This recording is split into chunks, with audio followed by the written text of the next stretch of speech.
Estamos de retorno en Último Round, 21 horas con 57 minutos. Vamos a dar la más cordial bienvenida a quien nos acompaña en este estudio. Estamos con este sector de entrevistas. Hoy vamos a hablar, y lo habíamos mencionado, acerca de la violencia hacia los niños y niñas que se han registrado en nuestro país. Hablamos de infanticidio, hemos escuchado el caso, el último, acá en la ciudad de La Paz, de la niña Abigail. El padre de la niña, que ha generado esta muerte, pues también falleció hoy porque estaba en un penal y ha sufrido agresión también dentro del penal. Por ello hemos invitado a quien nos acompaña en esta oportunidad, a la doctora Paola Barriga, que ha estado manejando estos casos, conoce el tema y queremos de repente, doctora, a tiempo de saludar, a también precisar algunos conceptos. Muy buenas noches, bienvenida. Muchas gracias, Gabriela, por la invitación. Un gusto siempre estar con ustedes. El tema del delito de feminicidio viene a ser violencia seguida de muerte, ocasionada de padres a hijos. El infanticidio.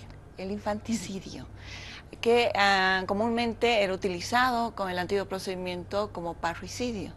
El parricidio también se enfocaba de la misma magnitud, pero de acuerdo a la última Convención de la Niñez de Naciones Unidas ha establecido el delito de infanticidio y nuestro país, que es parte también suscribiente, sí ha aplicado en la normativa legal vigente ya este delito de infanticidio. Así como hemos luchado por una ley contra el feminicidio, sí se tiene hoy día este artículo por el delito de infanticidio. Doctora, para ir entrando en este tema, se han registrado a la fecha 35 casos, lo decía el fiscal general. Están en proceso, están en investigación, pero hay muchos otros que de repente no se registran. ¿Qué pasa con nuestra sociedad? Y de repente iba la pregunta, antes de hacer el contacto también con Cochabamba y Santa Cruz, la pregunta va por este lado, con las políticas de prevención. ¿Cómo estamos en este tema para evitar llegar al infanticidio?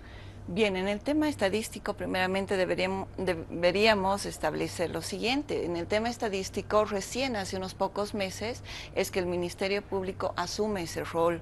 Antiguamente sí se utilizaban otros medios para contabilizar, pero no se tenía una coherencia entre las denuncias ante la policía como ante la fiscalía. Entonces no se tiene un dato estadístico certero. Sí se tiene como un promedio de que cada 15 días sí ocurre un infanticidio, y esto es alarmante. En cuanto a la forma en que se está manejando el tema preventivo, definitivamente es bastante obsoleto. No tenemos ningún elemento fáctico, objetivo, que hoy día nos pueda develar cuánto se ha hecho, qué políticas se han utilizado para poder generar estrategias, de poder inclusive educar a los padres, de poder identificar a los padres violentos desde el hogar, desde las escuelas. Existen muchos niños que son flagelados, que son lastimados, y muchos de esos efectos los vemos a fin de año cuando vemos suicidios de menores por las malas notas. Esto es causal justamente de una violencia psicológica que va degenerando en la muerte de los niños, ya sea por un delito de infanticidio o por los suicidios que tenemos. Pero este elemento de que existan políticas de Estado, lamentablemente no las tenemos. ¿Cómo puede ser posible, Gabriela, que tengamos en La Paz solo 2 juzgados de la niñez y en el Alto 1 solo, cuando la demanda es altísima? Todos los días se demanda por la protección de los niños, todos los días hablamos de la protección de los niños, pero lamentablemente estamos ante una situación que no es real, porque la realidad sí amerita que tengamos más juzgados de la niñez. Muy bien, doctora, tenemos consulta también. Claro que sí. Por parte de nuestros compañeros en Cochabamba, Juan Luis Gutiérrez, en Santa Cruz está Sandra Elías, así que vamos a permitir también que estas consultas sean plasmadas. A nuestra invitada estaba con nosotros la doctora Paola Barriga para hablar de este caso, de la violencia, del infanticidio y todo lo que implica. Así que vamos a dar el paso también. ¿Estamos listos? ¿Estamos listos? Claro que sí, Gabriela, y saludamos a nuestra invitada. Un placer tenerla acá para tocar este tema que nos duele mucho y que es un tema que definitivamente tiene que tener una solución pronta. Por un lado está la parte legal, ¿no es cierto?, lo que se puede hacer o no, pero por otro lado está qué es lo que hace uno en el día a día, qué es lo que hace el padre, qué es lo que hace el profesor, qué es lo que hacen los hermanos, qué es lo que hacen los adultos para proteger a los niños. Hablaba ustedes de que se tienen claras estadísticas. Habían estudios bastante antiguos que había hecho la UNICEF, por ejemplo, y hablaba de que 7 de cada 10 niños sufren algún tipo de maltrato y que 3 de ellos sufren abuso sexual, ¿no es cierto? Se habla de que hay que enseñar a los niños tal vez a decir no a ciertas cosas o que en el colegio las profesoras deberían o los maestros deberían poder darse cuenta de que los niños han cambiado su actitud o han cambiado su comportamiento. ¿Qué nos dice usted, doctora? Es decir, ¿qué se puede hacer desde la parte interna, es decir, desde el hogar, desde el colegio, desde que el niño está pequeñito para poder enseñarles a ellos también de alguna forma a defenderse o a decir no? Bien, muy buenas noches, muchas gracias. Definitivamente considero que existen 3 instancias en nuestro país que deben tomar acciones inmediatas. La Defensoría del Pueblo tiene la obligación de realizar políticas públicas de protección, de enseñanza, de prevención hacia los padres, de llegar hacia esas familias, de incentivar a esos padres que puedan tratar bien a sus hijos, de incentivar a aquellos padres que puedan motivar a sus hijos a que puedan estar mejor en, no solamente en notas en las escuelas, pero todos estos elementos sí tienen que ser aplicados y la Defensoría del Pueblo sí tiene una tarea muy específica en cuanto al tema preventivo. También el Ministerio de Educación tiene que generar políticas, tiene que adecuar inclusive las materias, tiene que adecuar el tema de las denuncias de los niños, el momento que esos niños van a sentirse en una situación de violencia, ¿dónde denuncian? No tenemos ninguna instancia real de denuncia.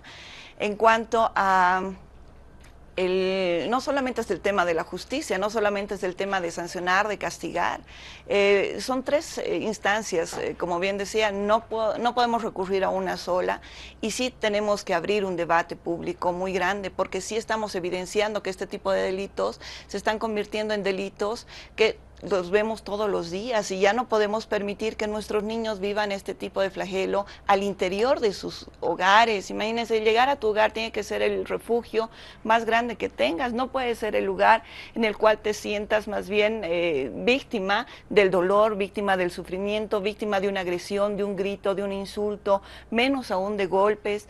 Estamos evidenciando que este caso ha sido muy doloroso para la sociedad y somos una sociedad que sale, que reclama, que lucha, pero lamentablemente queda ahí y llegado el momento nuevamente tenemos que sufrir otra víctima y ver cómo las cosas van pasando. Considero que estos casos tienen que ser adecuados en su momento y se tienen que tomar las políticas públicas de inmediato, ya no podemos seguir esperando. Recuerdo mucho, porque ese caso lo he llevado, el caso de la niña Patricia Flores, cómo la sociedad salía a gritar protección para los niños dentro de las escuelas, pero ningún gobierno municipal, por ejemplo, ha utilizado, hasta el día de hoy, no tenemos un guardia de seguridad en cada escuela, no contamos, porque eso sí es un tema también de prevención de los gobiernos municipales. No existe un financiamiento real hacia las defensorías de la niñez, por ejemplo, las defensorías de la niñez no tienen políticas públicas, siempre existe mucha precariedad, entonces ni siquiera los hogares de los niños hemos visto, por ejemplo, con el caso Alexander también, qué es lo que ocurría en un hogar, pero en ese hogar hemos podido evidenciar que un reo en una cárcel tiene más beneficios económicos que un niño en un hogar. Entonces, este tipo de desigualdades, de desequilibrios, cuando son nuestros futuros, los niños a quienes tenemos que protegerlos más, no tenemos lugares que realmente ellos se sientan protegidos, porque el momento que llega la Defensoría de la Niñez, por ejemplo, a rescatar a un menor, hemos visto varios casos que inclusive les quitan las pertenencias, existen casos muy dolorosos en los cuales mamás que han ido a reclamar por sus niños, ya el juez había decidido su adopción en otros hogares, hechos como estos, que no existe un equilibrio lógico y adecuado ante un tratamiento de niños, realmente es alarmante. Doctora, quisiera preguntarle, en realidad hacerle 2 preguntas. Una que es la que tal vez nos mueve de entrada al escuchar este tipo de noticias. ¿Por qué pasa esto? ¿Qué es lo que está pasando? ¿Es un problema estructural. Usted mencionaba el ámbito de la educación, que coincido es un tema muy importante. ¿Por qué pasa esto con nuestros niños en la sociedad boliviana? Y la siguiente pregunta que quisiera hacerle es si nos puede aclarar más o menos cuál es el proceso de denuncia, cómo se debe seguir un proceso de denuncia. Un vecino, por ejemplo, que es testigo de este tipo de cosas, o un familiar que es testigo de este tipo de cosas, ¿qué es lo que debe hacer? Bien, ante la pregunta que me realiza, considero de que en nuestro país no existe una instancia que motive a ese papá a ser mejor, a tratar mejor a sus hijos, que motive a ese papá a que el día de mañana le llegue una certificación, qué sé yo, del gobernador o del alcalde que le diga sus hijos han sido reconocidos, no sé, un tema de motivación a los padres no existe. Todo es sanción, todo es castigo. Un tema de un delito como este, por ejemplo, que ni siquiera ha sido sentenciado, se envía a una cárcel y en una cárcel preventivamente se comete otro tipo de delitos. O sea, estamos ya ante una vorágine que tenemos que controlarla, porque en nuestro país nadie puede hacer justicia por mano propia. Sin embargo, ya estamos ingresando en una vorágine distinta a falta justamente de este tipo de prevenciones. Y en cuanto a las denuncias, la denuncia también recae en primera instancia, sí podría estar en presencia de la Defensoría de la Niñez algún delito. La Defensoría de la Niñez es quien de manera inmediata presenta la demanda ante el juez de la niñez, y es el juez de la niñez quien convoca a las partes para poder dirimir si es que realmente esto es real. Los juzgados de la niñez tienen un personal que viene a ser psicólogos, trabajadoras sociales, todos los juzgados de la niñez, y estos juzgados hacen de que se valore al menor en particular, también a los padres, pero más allá de esa valoración, más allá de esa determinación que vaya a tomar el juez, no tenemos ninguna prevención hacia atrás. ¿En qué momento hemos podido advertir en nuestra normativa que se logre tratar, por ejemplo, al agresor? Ese padre o esa madre que tienen un carácter o un temperamento agresivo, no tienen una instancia donde el Estado pueda hacer un seguimiento de que tengan un control con psicólogos, de que tengan un control familiar, de que se pueda avanzar. No tenemos políticas públicas que puedan respaldar aquello. Entonces, más allá de la denuncia y la determinación que pueda tomar el juez, se acabó. Y tenemos hoy día, por ejemplo, en este caso de Abigail, justamente, la mamá dice, a mí me las han arrebatado, y es el juez quien ha determinado que las niñas se vayan con el papá. ¿Por qué? Porque el papá no quería darles una asistencia familiar, de acuerdo a la versión de la mamá. Hechos como estos sí se suscitan todos los días. Entonces, no estamos avanzando en políticas de prevención, no estamos hablando de una instancia, porque ¿qué es lo que correspondía en ese caso? Dado que fuese así, que el juez determine si realmente correspondía de que esas niñas puedan estar en condiciones mínimas de subsistencia con el padre, si el padre era agresivo, si la madrastra era agresiva o no, cuáles eran las condiciones de vida de la mamá. Todos esos elementos tienen que ser valorados, pero en su absoluta consistencia. Y de lo contrario, estamos sometidos simplemente a la determinación de una persona, y esta persona que viene a ser el juez dirime tu vida, y en este caso ha desencadenado en algo tremendo, ¿no? Doctora, hay tantos elementos Así por es. referirnos sobre este tema que de verdad nos pone a pensar. Y señale lo siguiente para ir cerrando la entrevista. Usted decía, necesitamos políticas públicas que involucren al nivel central y también a los niveles subnacionales, que de repente son los más directos dentro de ello, desde presupuesto, mejorar las condiciones. Y otro aspecto que me llegó a partir de lo que veíamos con la niña Abigail, cuando la gente se acercaba y decía, ¿qué pasa con el entorno? ¿Por qué no existe esa política de denuncia? Estoy escuchando, conozco, la niña pide, los niños piden ayuda, se ve aquello. Entonces, también no seamos pasivos, ¿no? En aquello. Exactamente. Tengamos esa voluntad de decir, no, hay que poner un alto acá porque aquí se está cometiendo un delito. Así es, el tema de la denuncia, el tema de poner a trasluz todos estos hechos, basta un grito, basta un insulto, incluso una broma contra un niño que pueda ofenderlo, no podemos permitirlo. Y bueno, como familia tenemos que ser también agresivos ante una situación como esta de salir, me refiero a la agresividad, de salir y denunciar y ser parte también del problema, no obviar, porque bueno, ellos son los papás y yo no me meto. Yo creo que ya no estamos en una situación así. Vivimos en una sociedad en que ya tenemos que limitarnos a hacer y a generar tanto problema. Todo es conflicto en la casa, en la calle, en todas partes.